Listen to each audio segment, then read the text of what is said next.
Welcome home, Solomon Kane. What's up, everybody? It's DisThunder from the Foosh. Today we're going to take a look at what is probably going to be called the sleeper hit of 2023, even though I really try not to use that phrase anymore. And that is, Solomon Kane from Mezco Toys and the 112 Collective.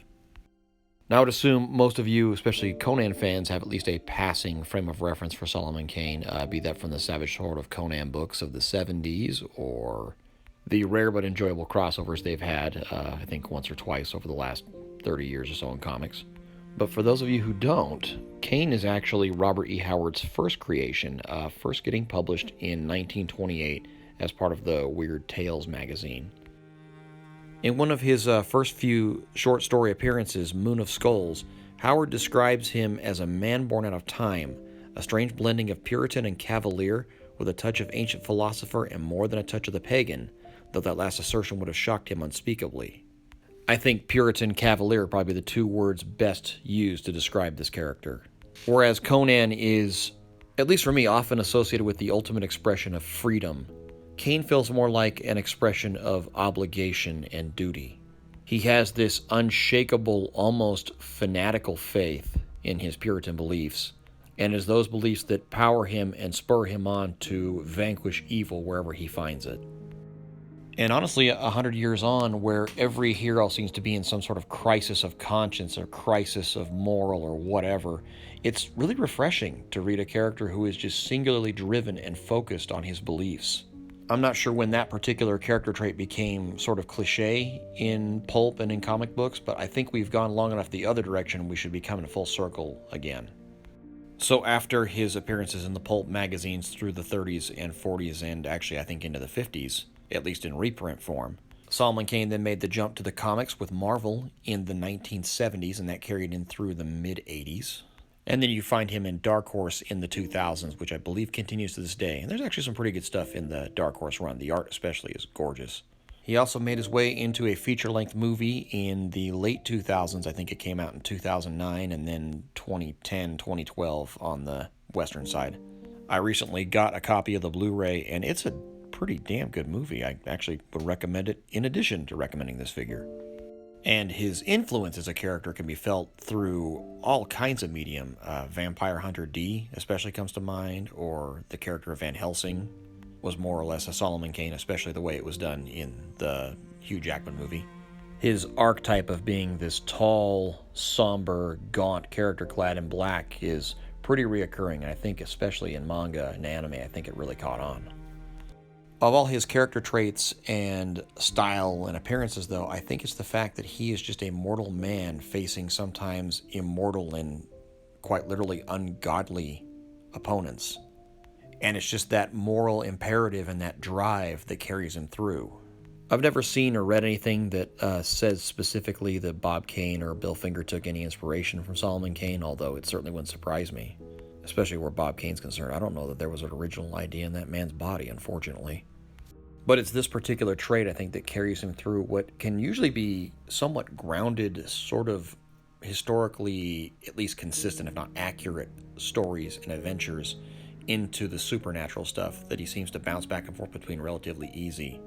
If there's one complaint about the modern media of Solomon Kane versus the classic stuff that I have, and it's a minor complaint, I think it's that modern stuff tends to lean a little too heavily into the supernatural.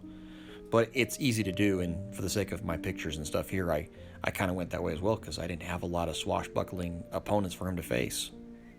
Okay, I think that's a sufficient section on lore and background. We should probably get into the actual figure review stuff here. I've obviously been showing his accessories as we go, but I wanted to make a few particular points about certain things, starting with this incredible jacket that he has.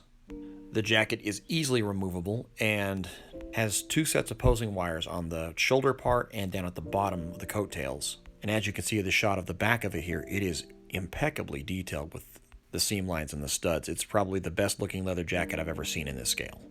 Being a mortal man facing insurmountable odds, Solomon Kane comes very well armed. In addition to the torch and its flame effects, which you saw in the beginning part of the review, he comes with the Staff of Solomon, two daggers, one curved and one straight, that both have sheaths. There is a dirk sword and a rapier sword, and also two small daggers that fit into his boots. He also has a wheel lock and a flintlock pistol. And then, of course, sheaths and holsters to accommodate these things. These can fit on his belt as well as on his harness. He also comes with blast effects for both pistols. The flintlock one is actually a double barrel pistol, so it has a dual firing effect. But the wheel lock pistol also has a break open action, as you can see here. Break actions were a huge deal in pistols like these where reloading time could take agonizingly long. For articulation, I would liken Solomon Kane to about, say, John Constantine, although he is rather tall, which is appropriate. But starting with the neck, you'll see it's a double jointed system. There's a ball joint at the top for the head to peg into, and then there is a secondary ball joint in the collarbone.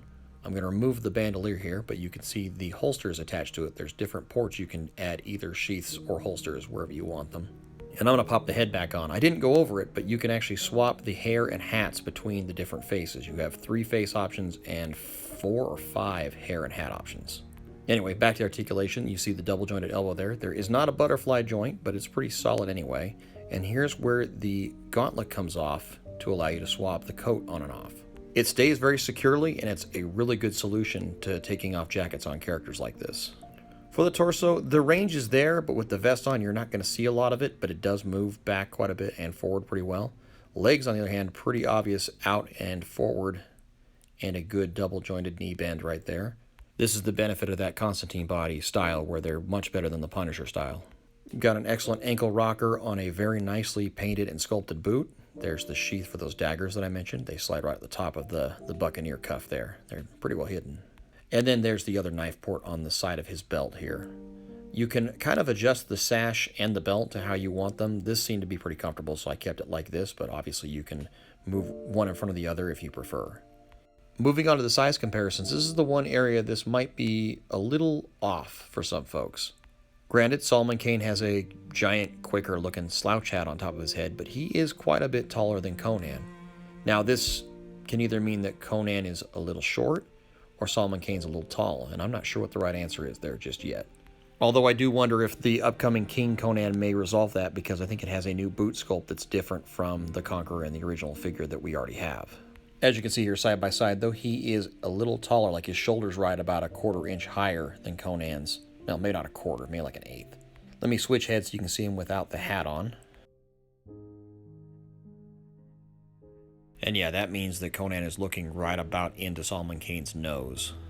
Kane is usually described as being about 6 foot, but in figure form here, I think he'd go more like about 6'5", which actually is kind of cool. I just don't know if that's going to work for everybody, especially next to Conan, who is more squarely 6 foot. But anyway, here he is with the Supreme Knight Batman and Orlok, just in case you were wondering. I think actually the scale between him and Orlok is really good. So with that bit out of the way, the question then comes down to whether or not you need this figure. And I think this is one you may regret if you pass on completely. Clearly, Mezco is still very much committed to the Robert E. Howard universe, and especially when it comes to Conan, but it was really neat to see Solomon Kane pop up on this list. And what that means for other Howard characters is kind of hard to say, but unlike Conan, I don't think there's a lot of looks you can go for with Solomon Kane that are as universal and as easily recognizable. And so this is the definitive look, and that by default makes him the definitive figure. And he absolutely can fulfill that role, because there is a ton of attention to detail and a lot of care and love that went into every aspect of his design and every aspect of his realization. This is an incredibly well thought out figure, and it absolutely shows. So, should you need one, obviously check the usual channels. Mezco has it as waitlist item, sadly, but I would say there's still hope for more of them. I just would obviously put your name on that list. And if you do order one and you're stuck waiting on said waitlist, do yourself a favor and pick up that Blu-ray if you can find it of the Solomon Kane movie, or grab a couple of trades. It'll definitely pass the time till you get him. And as always, thank you to Mezco Toys for helping me get one to review.